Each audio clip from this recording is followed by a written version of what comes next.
to Inside Leesburg. Thanks for joining us. I'm Dr. Anna Murray.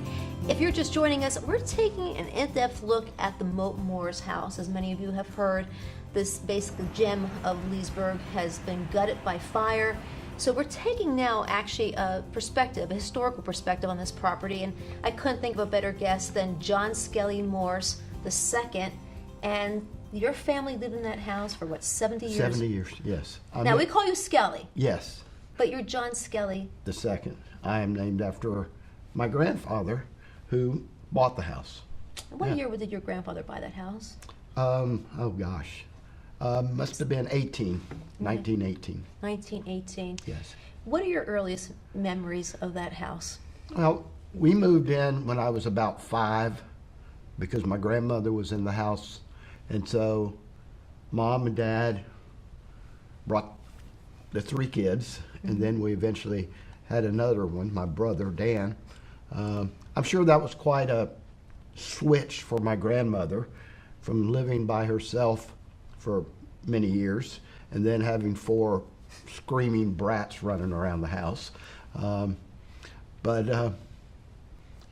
It was, I remember as a young child, I went in there to stay with her. We'd just go, and I just got homesick, and I cried, and Dad had to come in and pick me up because I decided I didn't want to stay. I think as kids, we took it for granted. There was always people at the house. I think probably half of Leesburg that's around here now is familiar with that house because there was always someone around. Nobody ever came in the front door. I heard that. It was always the back door. Oh yeah, everybody just, and you never locked anything up. Right. You know, the doors were never locked. We would get an occasional hobo who would jump the train because the train track was only 2 blocks from the house. And you know, we just always had a lot of people at the house. So much history, though. I mean, to be in that house and so much history. I mean, you know, as we spoke earlier, when I spoke to you yesterday to have you come in for this interview today, you know, as I expressed to you, I mean, I can imagine my family, the home I was born in, you know, burning. Nowhere close to the history behind that, as you know, compared to the Moore's house. But the fact of the matter is that became sort of a community central for Leesburg. Yeah, it was. It was your home, but then Right. it became the city's home. Yeah, and I said to someone, it might have been you, that I thought of it as the gem of Leesburg, because, and the city did a wonderful job. I also would like to give a shout out to Jim Hill.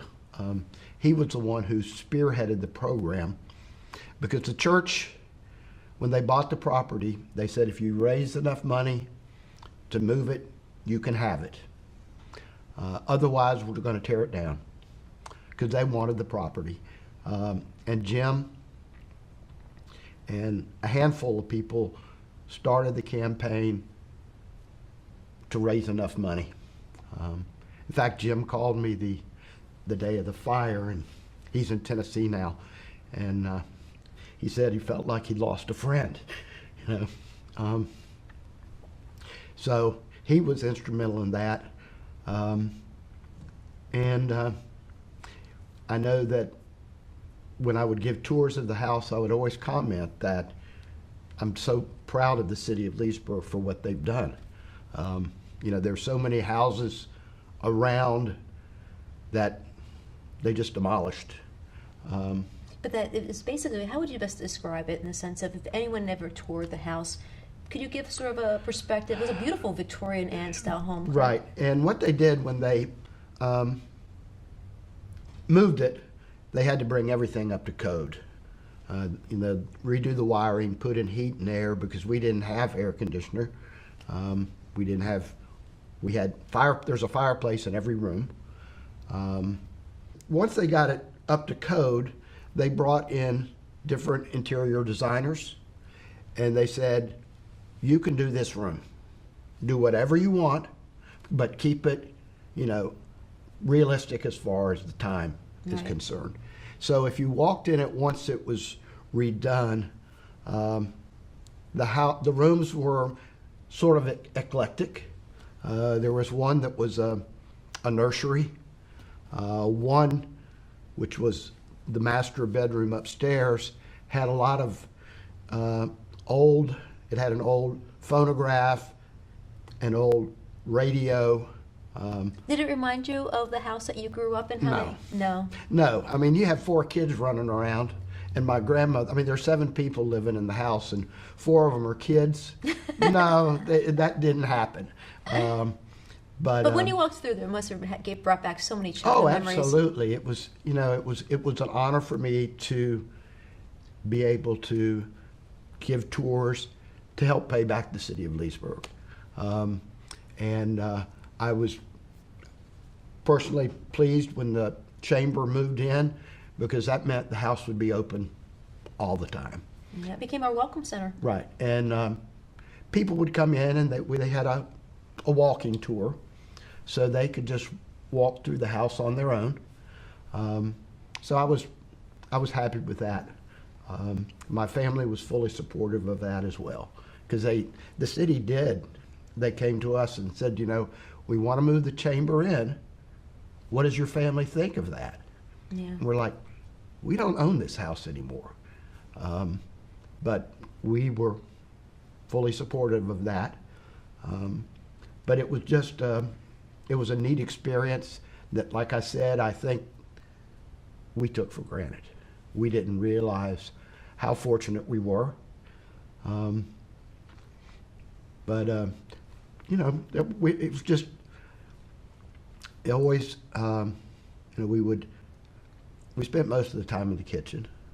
We had a big long table that was in the kitchen, and people came in the back door, and we would sit in the kitchen and watch television and watch my mom cook, and that kind of Good stuff. memories. Yes. Good memories that will be with you forever. Yes, and we always had the rule that on Sunday after church, everybody sat down at the table, and we had your Sunday dinner. No iPhones, no distraction. No. It was family time, right? Right, and we didn't have air conditioning. What was that like, living in Florida? You took it for granted. You had the windows and a box fan. You'd open up the windows and put in a box fan, and then my parents eventually did buy a window unit for their bedroom. So you actually were the last family. The Morse family was the last family. Hence Mote, Morse house. So Mr. it started Mote. it, and Right. you guys were the last family Right. to own it. Yeah, and then because once they put that window unit in, sometimes in July and August, I'd wake up and there was 4 kids laying on the floor because it was cooler, and you got used to it. And then we put units downstairs. So, Scully, I know emotionally, I know it's a difficult time for you, but, could you share with us in the sense of how you found out about the fire? How soon were you alerted? When did you become aware? What was going through your mind? I was having breakfast at Bloom's, and for some reason or other, I didn't have a paper with me because I usually go in there and work the crossword puzzle, but I was just looking through Facebook, and Lori, the waitress, brought my breakfast, and I went through, and I actually saw a post from one of my cousins that said her dad had driven by the house and that it was on fire. And I was like, I lost my appetite, and Did you head over there? I walked down there, yeah. I texted my brothers and sister and said, the house was on fire. I'm going to go down there and check it out. And it was tough, What are your thoughts? I know they're saying 95% chance they're going to demolish it. I don't see that it's, of course, I haven't been inside of it. You haven't been inside yet? But just looking at the outside, the back portion of the house, I don't see that. I tell you what, though, and get a plug in for a couple of people. Jesse Flynn at Gourmet Today got in touch with some people, and we delivered lunches to the firefighters that responded and to the Leesburg Police Department. She donated all of that at Gourmet Today. Aw, that's which, wonderful. you know, she didn't have to do that. No, no. So, yeah, I'm not optimistic.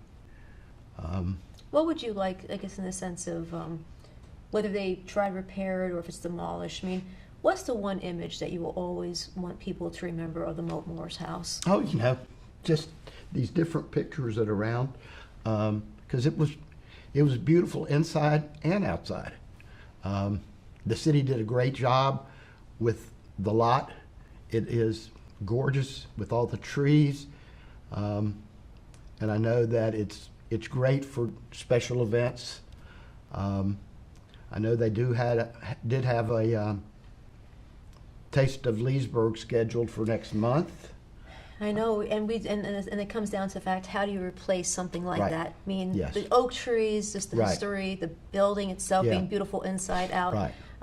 It's going to be very interesting to see the next steps in the sense Right. of what will become the next community central. But And they're going to have to act quickly, because I saw an aerial photograph someone had taken, and there was, it had burned through the roof.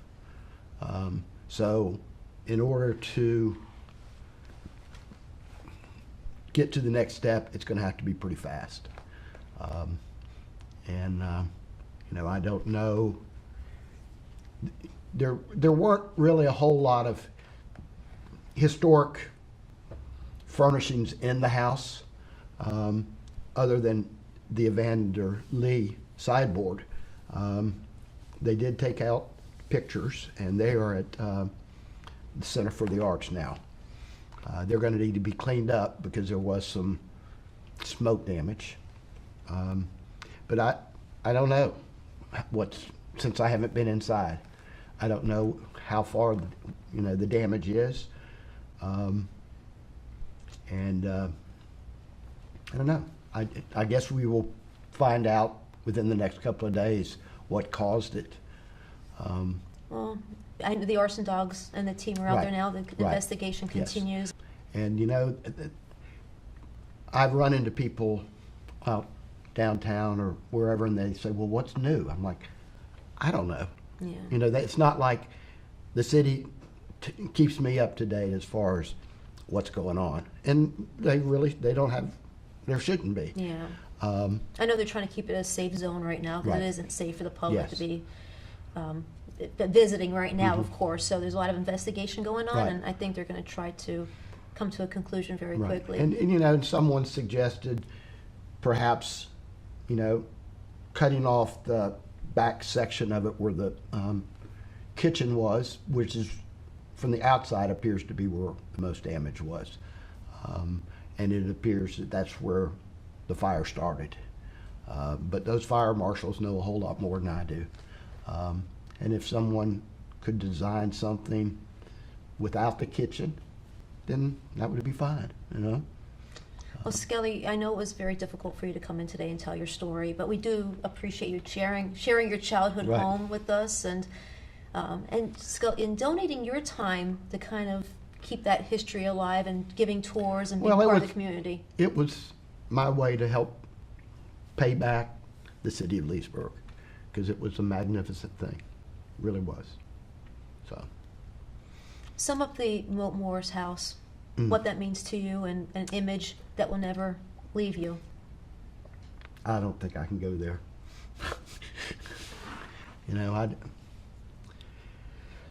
It was something that all of Leesburg could be proud of, so many weddings there, so many events, and that's Leesburg's loss.